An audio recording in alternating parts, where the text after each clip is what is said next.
Hello friends, welcome back to my channel. स्वागत है आपका आकांक्षा इंग्लिश स्पीकिंग कोर्स में। और आज से शुरू कर रहे हैं इंग्लिश स्पीकिंग का कोर्स। तो आज पहली क्लास है, इसको मिस करना बिल्कुल भी मत भूलिएगा। जो भी स्टेप बाय स्टेप इंग्लिश का होता है, मैं आपको पूरा बेसिक टू एडवांस इंग्लिश सिखाऊंगी। इंग्लिश स्पीकिंग ऐप जो होता है तो उसमें तो आपको चार्जेस भी लगते हैं, तो इसमें आपको कोई चार्ज नहीं देना पड़ेगा और आपको पूरे एकदम perfect basic to advance level तक आप इंग्लिश बोल पाएंगे। फ्लुएंटली इंग्लिश बोलेंगे। मेरे साथ सीखते रहिए। चलते हैं आगे का प्रोसेस शुरू करते हैं। आइए। तो आज है डे 1 में हम सीखेंगे इंग्लिश मतलब सब्जेक्ट क्या होता है। सब्जेक्ट ये नहीं इसमें कि साइंस है, मैथ है, तो ये कुछ नहीं। सब्जेक्ट मतलब करता क्या होता है। तो करता जो काम करता है सेंटेंस में, वो करता होता है। जैसे मैंने खाना खाया, तो इसमें खाना किसने खाया, मैंने खाया, तो करता मैं हो गई। तो इसमें करता भी 3 प्रकार के होते हैं। तो singular, first person, second person और थर्ड पर्सन।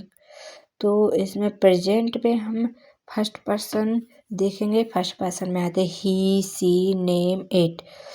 तो यहाँ पे ही यूज होता है, वह ही मतलब वह ही, लेकिन बॉयज़ के लिए यूज होता है।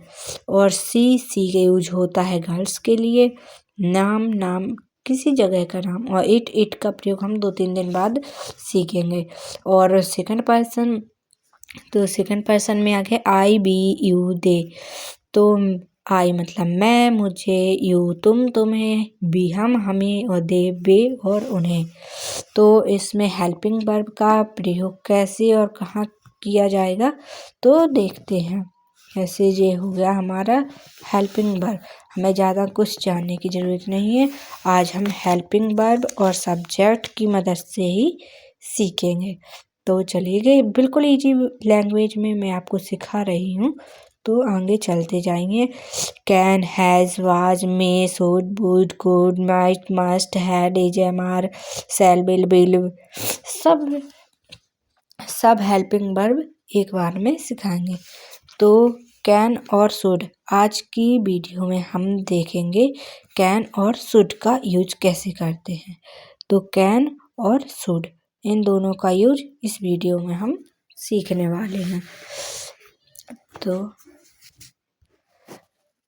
कैन कुड सीखने के लिए कुछ वर्ब आना भी ज़रूरी है। वर्ब वैसे तो सबको आती हैं और नहीं भी आती हैं, तो कुछ 4-6 वर्ब मैंने लिख दी हैं, तो इनको आप देख लीजिए और इसी के रूल्स के हिसाब से हम सेंटेंस बनाएंगे।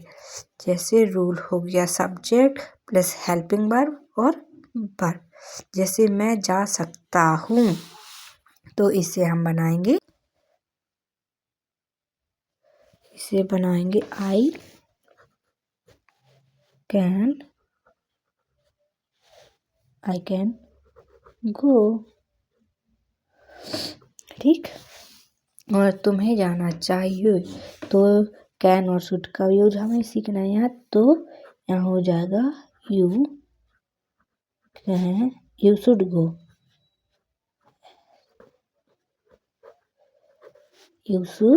गो, तुम्हें जाना चाहिए। तो इसके आगे और ये सेंटेंस मैंने कुछ दिए हुए हैं, तुम बोल सकते हो। यू कैन स्पीक, हमें नहाना चाहिए।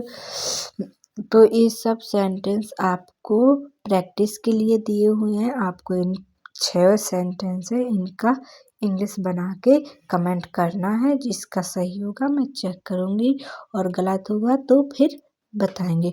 और साथ ही साथ इसका नेगेटिव भी बनाकर भेजना है। जैसे यहाँ पर था, कहाँ गया, ये है आई कैन गो। तो यहाँ पर हम दूसरा बनाएंगे आई कैन नॉट गो, तो ऐसा हमें बनाना है। तो हमें सेंटेंस भी बनाना है और साथ ही साथ उसका नेगेटिव भी आप बना कर दीजिए। तब तक मैं इसकी इंग्लिश बनाकर लिख दूँगी और आप चेक कर लीजिए।